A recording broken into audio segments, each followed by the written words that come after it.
Hello, my dear viewers. Welcome back to my channel Learn and Fun with Sana and साद।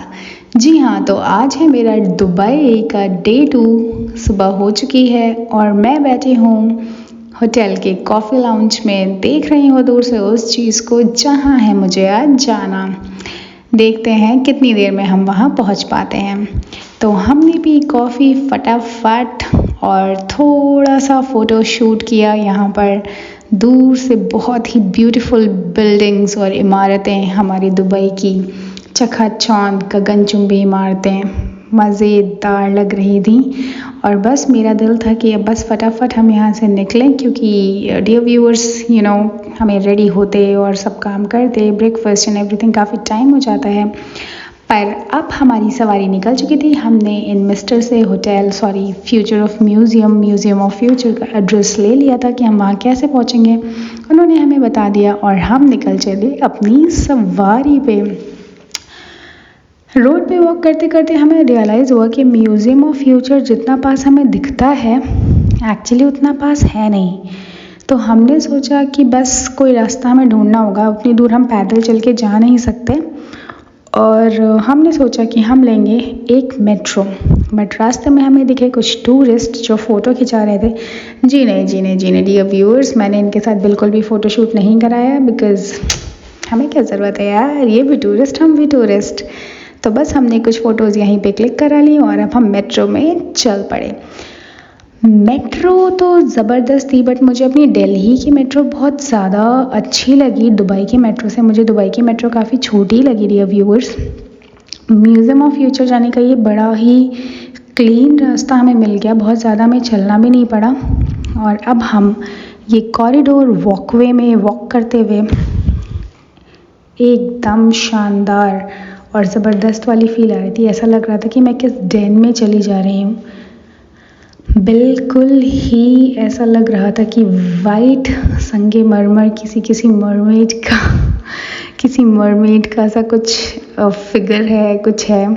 अंदर जाते ही, building के अंदर पहुँचते ही हमें दिखता है ये फेस्टो कंपनी का बना हुआ एक ज़बरदस्त सा फ्लाइंग बर्ड जैसा structure.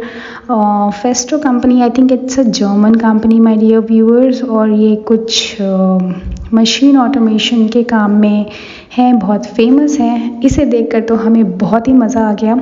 Saad was enjoying this a lot, और ये एक बार नहीं, हमें बार बार देखने को मिला। जैसे कि आप देख रहे हैं डियर व्यूअर्स, ये जो है ये एंट्रेंस लॉबी है, और एंट्रेंस लॉबी में ही नीचे टिकट मिल रहा था। तो हमने थोड़ा डिस्कशन करने के लिए हम बाहर की तरफ आए कि कौन सा टिकट लेना है, कितना लेना है, because ticket dear viewers I will tell you was quite a lot. मतलब हम इंडिया से जाते हैं तो हम हर चीज़ कंपेयर करते हैं और हमें हर चीज़ ही महंगी लगती है। बाहर से देखिए म्यूज़ियम ऑफ फ्यूचर कैसा लग रहा है, सूरज की रोशनी इसके ऊपर पड़ रही है और इसको और भी ज़्यादा खूबसूरत बना रही है। ये 2 ट्विन टावर्स जैसी बिल्डिंग देखने के बाद और अपना होटल देखने के बाद हम मिले इनसे, और ये कैसे डॉग थे ये समझ पाना मुश्किल था। ये एक रोबोटिक डॉग थे, जो रोबोट आई थिंक रिमोट से ऑपरेट हो रहे थे। साथ को तो इन्हें देखकर बहुत ही मज़ा आया, मुझे भी बहुत मज़ा आया, और ये डॉग हमें मज़े दिलाकर थोड़ा सा चला गया। म्यूज़ियम ऑफ फ्यूचर में डियर व्यूअर्स एक बहुत ही शानदार चीज़ लगी मुझे, वो ये थी कि यहाँ के जो रूलर हैं, जो किंग हैं, उनका एक बहुत ही अलग थॉट प्रोसेस था। और वो थॉट प्रोसेस ये ही था कि जो इनग्रेविंग्स आप यहाँ पे देख रहे हैं उस पर शेख मोहम्मद बिन राशिद अल मखदूम, जो वाइस प्रेसिडेंट और प्राइम मिनिस्टर हैं दुबई यूनाइटेड अरब एमिरेट्स के, उन्होंने ख़ुद के कोट्स लिखे हुए हैं, और उनके कोट्स कुछ इस तरह हैं। ये जो सारी अरबिक डिज़ाइंस आप ऊपर से लेकर नीचे तक देख रहे हैं, वो ये कह रही थी कि we won't live for 100 of years, but the products of our creativity can leave a legacy after long we are gone। और ये अब आने वाले वीडियो में आप देखेंगे, ये जो भीड़ आप देख रहे हैं और ये जो कारीगरी है, the future will be for those who will be able to imagine, design and build it. The future does not wait. The future can be designed and built today. The secret of the renewal of life, The development of civilization and the progress of humanity is in one word, innovation. बस यही सोचते हमने अपनी premium पास की entry ली, क्योंकि ticket हमारे पास था नहीं, बहुत ही महंगा टिकट मिल रहा था, और हम पहुंच गए एक स्पेस शटल में। इस स्पेस शटल में डियर व्यूअर्स मैं आपको बताना चाहती हूँ, एक्सटीरियर फसाड तो आप देख ही चुके हैं। वो जो गोल सी चीज़ लग रही थी वो एक्चुअली 5 लेवल्स में डिवाइडेड है, 5 लेवल्स में डिवाइडेड है। और अब हम इस स्पेसशिप, ये शटल में बैठ के जा रहे थे सबसे फर्स्ट फ्लोर पे। ओहो, that wasn't actually the first floor, it was the 5th floor. ये भीड़ इतने सारे लोगों की, तो बिल्कुल ही मैं सोच रही थी सही जगह पे आई है देखने, एक्सप्लोर करने चीज़ें। और आप देख रहे हैं कि कैसे हम एक गैलेक्सी यूनिवर्स के बाहर निकल रहे हैं, इस दुनिया के बाहर निकल रहे हैं। और ये सारी मशीन्स, शेख बिन राशिद ने कुछ अलग ही टाइप का म्यूज़ियम बना दिया है, जहाँ पे इनोवेशन के साथ साथ बहुत ही रिसर्चेस चल रही हैं। डिज़ाइनर्स ज़बरदस्त तरीके से, इन्वेंटर्स कुछ अलग ही बनाने की कोशिश कर रहे हैं। तो 5th फ्लोर पे हम थे, ये ऑर्बिटल स्पेस स्टेशन था डियर व्यूअर्स। और यहाँ पे कुछ अलग ही तरह का इकोलॉजी, बायोडाइवर्सिटी, फ्यूचर वहाँ पे हमें दिखाया जा रहा था। उसके बाद हम सोच रहे थे कि हम एक स्पेस ट्रैवल में, हम एक अलग ही तरीके का स्पेस ट्रैवल कर रहे हैं। तो मुझे लग रहा था कि मैं एक अलग ही तरीके के स्पेस ट्रैवल में हूँ। स्पेस ट्रैवल ऐसा लगता है कि इन्होंने बहुत ही चैलेंजिंग बनाया हुआ था कि कैसे हम ह्यूमैनिटी की हेल्प कर सकते हैं अपने चैलेंजेस के थ्रू। मुझे यहाँ पे बहुत सारी चीज़ें समझ में भी नहीं आ रही थी, मैं काफ़ी कुछ समझने की कोशिश कर रही थी, because I was very keen to know. और मैं बहुत ही अमेज्ड थी डियर व्यूअर्स ये रिसर्चेस देख के, ये इनोवेशन देख के। उसके बाद हम जाते हैं 4th फ्लोर पे, जो कि है एक हील इंस्टीट्यूट। हील इंस्टीट्यूट तो कुछ अलग ही था डियर व्यूअर्स। उस हील लेवल पे जाने से पहले इन्होंने हमें दिखाया कि कैसे म्यूज़ियम ऑफ फ्यूचर 2071 में कैसा लगने वाला है। वहाँ पे बहुत सारे ड्रोन्स चल रहे होंगे, वहाँ पे इस तरीके से can you see the structure, the kind of thinking they have, the way they have design कि अब दुबई में जो बुर्ज खलीफा एक बड़ी इमारत है वो वैसी नहीं होगी, वो कुछ और हो जाएगी। आगे बढ़ते के साथ हम अमेज़ॉन रेन फॉरेस्ट देखते हैं, और वहाँ वो कुछ अलग तरीके से बारिश कराने की कोशिश हो रही थी, और हम वो एक्सपीरियंस कर रहे थे एक्चुअली। मतलब आई वॉज जस्ट अमेज्ड कि ये कैसे अर्थ की एनर्जी को रीस्टोर करके और लाइफ को रिन्यू कर रहे हैं। बहुत ही अलग तरीके की चीज़ें दिख रही थी डियर व्यूअर्स। 4th फ्लोर के बाद हम 3rd फ्लोर पे जाते हैं। तो डियर व्यूअर्स, ये है एक DNA लाइब्रेरी, और ये फ्यूचर म्यूज़ियम ऑफ फ्यूचर का एक बहुत ही अनोखा पार्ट है। ओह माय गॉड, ये अनोखा पार्ट आप देख रहे हैं कितना कलरफुल है। They have kept the DNA of almost all the species of this world. In species से फ्यूचर को ध्यान में रखते हुए, when the species will be extinct, तो और भी स्पीशीज़ से डेवलप की जा सकती हैं इन के DNA सैंपल की वजह से। The way they have made it, oh my God, कुछ अलग लेवल की रिसर्च चल रही है डियर व्यूअर्स यहाँ पे। मतलब I don't know who are the financers and everything of this museum, but oh wow, it is just beyond word. तो कुछ अलग ही सीन चल रहा था। हील इंस्टीट्यूट के बाद अब ये 3rd फ्लोर अल-वाहा द ओएसिस करके म्यूज़ियम ऑफ फ्यूचर की जर्नी को पूरा दिखा रहा था। तो डियर व्यूअर्स, धीरे धीरे करके हमारे सारे पूरे हुए, और हम गए इस जगह पे जो कि था एक म्यूज़ियम का बाहर से व्यू लेने का एक क्लिफ। वो जो क्लिफ एरिया था, जो प्लेटफॉर्म एरिया था, मतलब डियर व्यूअर्स क्या खूबसूरती है, क्या खूबसूरती बनाई है। बिल्कुल ही अलग तरीके का कुछ चल रहा था यहाँ पे। 2nd फ्लोर पे आने के बाद हम कुछ कटिंग एज टेक्नोलॉजीज़ देखते हैं, और इनोवेशन के कुछ ऐसी ऐसी चीज़ें थी वहाँ पे। अलग तरीके की फ्यूचरिस्टिक कार, अलग तरीके के फ्यूचरिस्टिक रोबोट्स, लेबोरेटरी थी वहाँ पे, बिल्कुल ही डिफरेंट लेवल का। हील इंस्टीट्यूट के बारे में तो मैं आपको बताना भूल गई क्योंकि मैंने वहाँ पे ज़्यादा वीडियोस बनाई नहीं। हील इंस्टीट्यूट कुछ अलग तरीके से आपको हील करने की कोशिश करते हैं म्यूज़िक के थ्रू, किसी चीज़ के थ्रू। फाइनली हम फर्स्ट फ्लोर पे आ गए थे। आप देख रहे हैं ये फ्यूचर हीरोज़ वाला फ्लोर था। फ्यूचर हीरोज़ में बच्चों का था बेसिकली सब कुछ, तो साथ वहाँ पे चला गया था। और ये जो एंटायर फ्लोर था ये छोटे बच्चों के लिए ही डेडिकेटेड था जो 10 साल से कम के थे। यहाँ पे इन्होंने काफ़ी सारी एक्टिविटीज़ डिज़ाइन करी थी बच्चों के लिए एड्यूटेनमेंट पर्पज़ से, और बड़ा मज़ा आया उन बच्चों को। खैर बाबा रे, ये सब देखते देखते और म्यूज़ियम ऑफ फ्यूचर को अपने सर पे लिए मैं वापस चल पड़ी मेट्रो से साथ के साथ और फराज के साथ दुबई मॉल वापस आए हम। और दुबई मॉल में वापस आने के बाद हमारा प्लान था फटाफट फिश एक्वेरियम देखने का।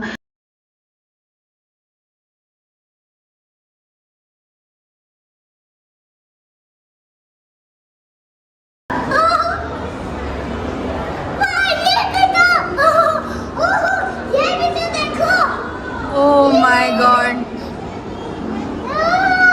चलो साथ आ जाओ।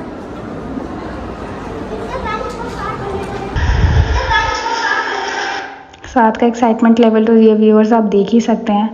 मतलब टाइम बहुत कम था तो हमने बहुत ही जल्दी म्यूज़ियम ऑफ फ्यूचर शुरू किया। और यार ये क्या बनाया है, जैसे कि मैंने अपने पहले वीडियो में भी आपको बताया था कि एक मॉल है, मॉल के अंदर ये एक एक्वेरियम बनाया है और वो भी एक वाटर एक्वेरियम जो हम इन लाइव जाके देख सकते हैं। बाबा रे, ओफ ओफ। हम फटाफट नीचे उतरे और हम बोट राइड लेने वाले थे। बोट राइड लेने से पहले हमने बहुत बड़ी सी शार्क देखी। बोट राइड लेने के बाद हमने ये पेंगुइन्स देखी। ओहो, ये पेंगुइन्स तो मेरे लिए एक अजूबा सी थी।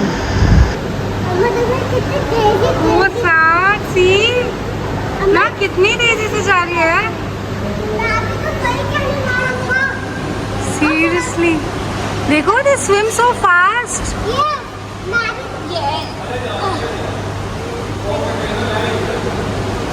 ऊपर से थ्रो करना है। I have to throw in the water, throw it. तो हमने इन फिशेस को यहाँ पे खाना खिलाया और साथ खिला नहीं पा रहा था बट मैंने उसकी थोड़ी सी हेल्प करी। और जैसे ही खाना उनका उनके अंदर जाता है वो एकदम से ग्रुप बना के फटाफट खाने के लिए आ जाती हैं सारी चीज़ें।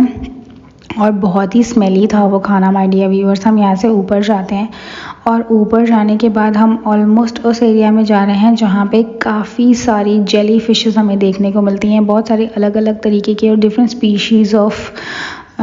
स्पीशीज़ ऑफ मुझे वो देखने को मिला था। We can see fishes.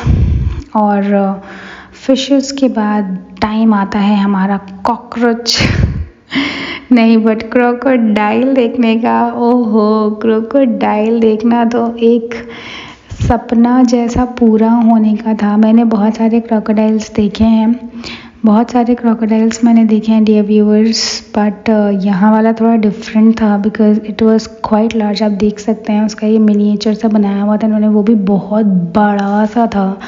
My God, the crocodile was so mighty. इस दुनिया का सबसे बड़ा एलिगेटर है ये। देखो ये रहा, ये सो रहा है। देखा साथ, ये देखो।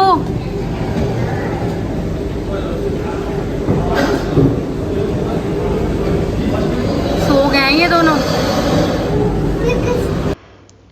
इन सब चीज़ों को देखने के बाद हम आगे बढ़े। क्रोकोडाइल की ये सारी हड्डियों वाली चीज़ें तो आप देख ही सकते हैं। ओहो, और ये पाइथन हमें देखने मिला। हमने पाइथन को थोड़ा सा डिस्टर्ब करा और वो बहुत ही ज़्यादा गुस्से में आ गया। आप देख सकते हो कैसे अपनी टंग निकाल रहा है कि बस वो बाहर होता ना तो हमें काट ही डालता। मतलब वो सब सांप डस लेता हमें लिटरली। काफ़ी सारी बर्ड्स थी यहाँ पे डियर व्यूअर्स। बर्ड्स का एक अलग ही सेक्शन था।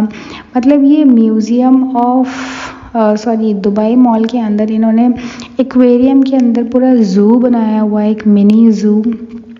इस ज़ू के अंदर आपको बर्ड्स भी दिखेंगी, फिशेस भी दिखेंगी, कोबराज भी दिखेंगे, टर्टल्स भी दिखेंगे, I mean penguins and shark and दो श्रिम्प। ओफ बाबा, क्या क्या चीज़ें डाली हैं और क्या क्या चीज़ें और देखनी है मुझे दुबई में। मैं तो ताज्जुब कर रही हूँ। दोबारा से हम यहाँ पे इस एरिया में आ जाते हैं, क्रोकोडाइल वाले।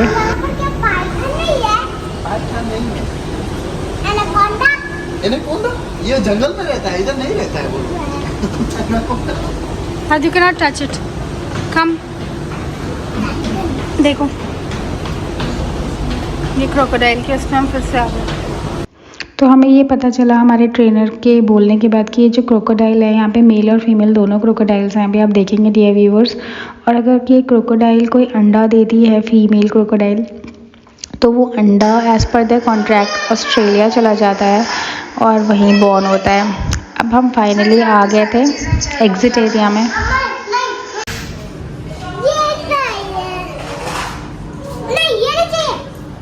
सर यहाँ तो सारी चीज़ें ही चाहिए होंगी आपको। नहीं, मुझे वो ही चाहिए। वाओ, ये तो कितना अच्छा है। एग्ज़िट एरिया में तो साथ को बहुत सारे टॉयज़ दिखे और लिटरली हमारा दिन बहुत बहुत बहुत अच्छा जाता है। और इन सब चीज़ों के बाद भूख तो लगी है डियर व्यूअर्स, तो हम आ गए अलबेक। दुबई का अलबेक बहुत ही ज़्यादा फेमस है इन सारी चीज़ों के लिए, खाने के लिए, यहाँ के चिकन के लिए। तो हमने सोचा आज दुबई का अलबेक वाला चिकन ट्राई करते हैं। हमने फटाफट खाया, उन्होंने काफ़ी सारे हमें बंस भी दिए थे चिकन के साथ खाने के लिए।